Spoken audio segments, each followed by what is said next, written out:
my kitchen. My name's Shannon, and today I'm going to be showing you how to make vanilla extract. Now there are two different ways to show it, but today I'm going to be showing you how to make it in your Instant Pot.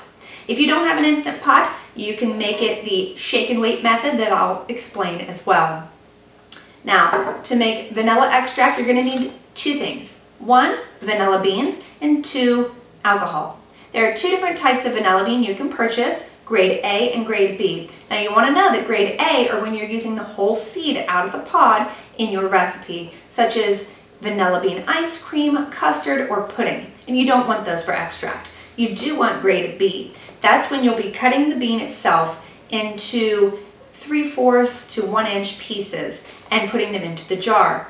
When you purchase your alcohol, you're going to want to purchase any plain clear alcohol, such as vodka, which is what I'm going to be using today, whiskey, rum, or bourbon. Now make sure that your vodka or whatever alcohol you choose is 80% or below. If you go above that, you're going to be making what's called a tincture. Now those are medicinal and it's a whole new ball game, but don't worry about it. If you do only have a higher proof alcohol, what's going to happen is it's going to be a whole lot stronger in flavor. But today we're going to be using 40%, so it won't be as strong. Now when you do bake with your vanilla, the alcohol does bake out.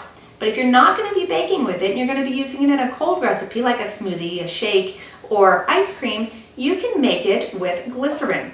Now to make your vanilla extract with glycerin, you're going to use a 3:1 ratio.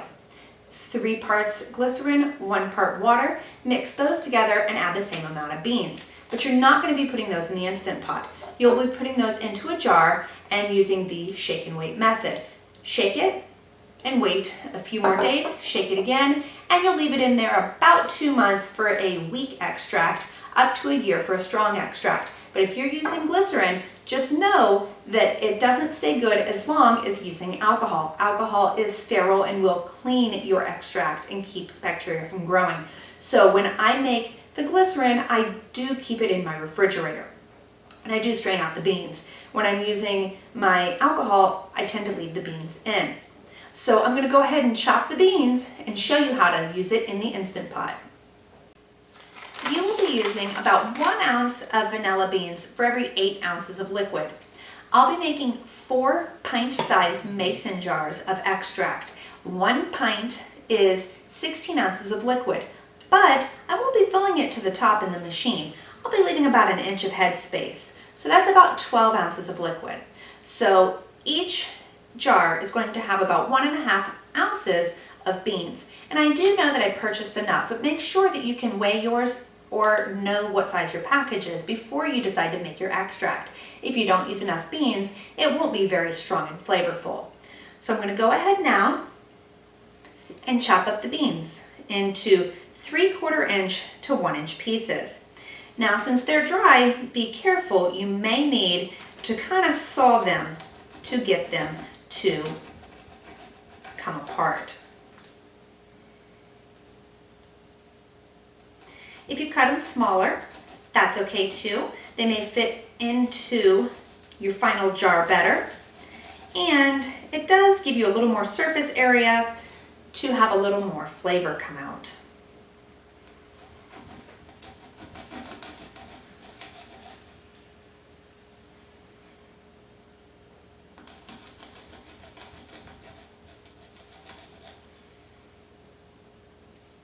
Not all beans are the same length either, so be careful when you get to the end so that you don't nip your fingers.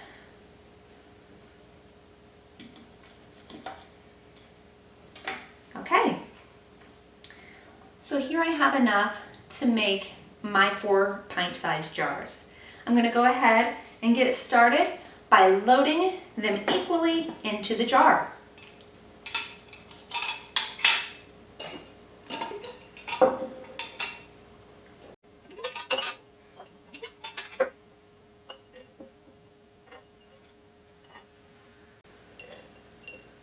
Now make sure you get all the little black pieces left behind. Those are the seeds.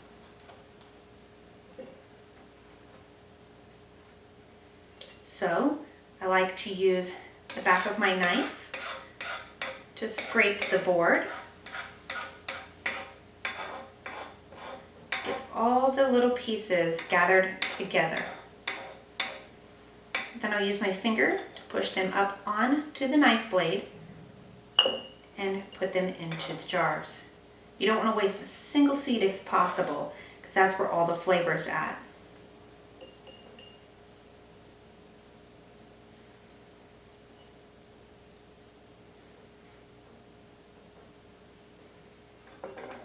Wipe your fingers good.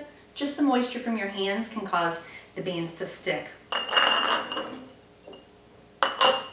Now go ahead and open your alcohol and pour it about 1 inch from the top of your jar. No need to measure. We're just gonna give it a rough estimate.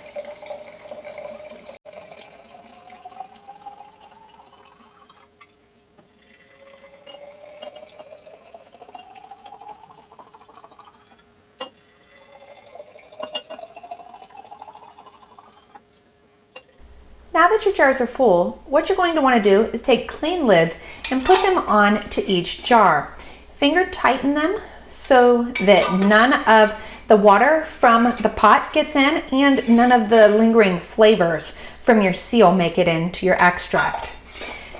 You don't have to use new lids for this because we're not sealing them, but you do need to make sure that your lids are clean.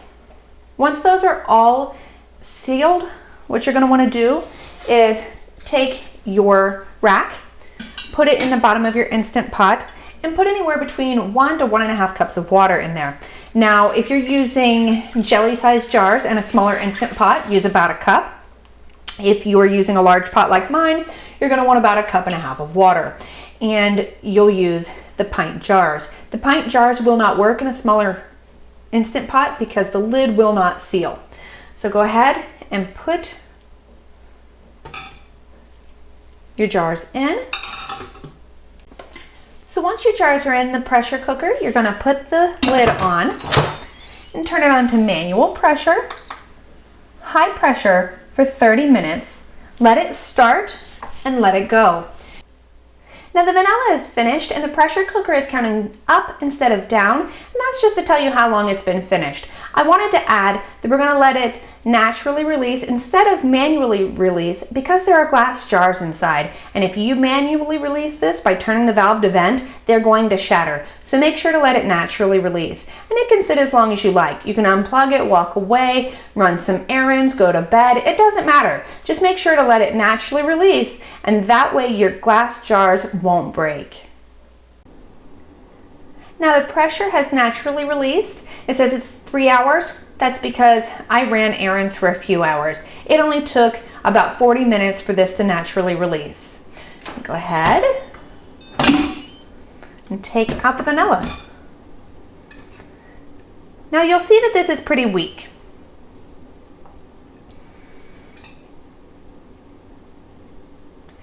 But what it's going to do is when you put it into your pantry, you're going to let it stay in there about 3 weeks to mellow the flavor of the alcohol. And by doing that, it'll become more dark because you're going to shake it when you do. The shake and wait method I was talking about earlier, well, you're kind of going to do that now too. What we're going to do is filter these into here, and then when they have a chance to sit in the bottles, they do darken. This is just a Kickstarter. It's not an instant recipe. They're still going to take you about 2 to 3 more weeks from here out. It's just going to cut off about 5 weeks of your time. So go ahead and open your jars. You're going to want to let these cool completely. Oh, they have sealed. You're going to want to let them cool completely before putting them into the other jars, because these are glass and they're cold and you don't want to crack them. So let these sit outside of your Instant Pot for, I don't know, an hour, 2 hours, and let them cool completely. Then when they're cool, you can strain them into here. Now this is going to taste really good already. Oh my gosh, it smells really strong, but it is not the same dark color because it hasn't fully opened the beans. That process happens when you shake it. So right now you could use this, but the flavor is going to taste more like vodka than vanilla until it has a chance to mellow in your cabinet for about 3 weeks. Thank you for joining me in my kitchen. I hope you like this recipe and I hope you try it for yourself. Don't forget to like the video and subscribe to the channel and check back for more great videos. Until next time, bye.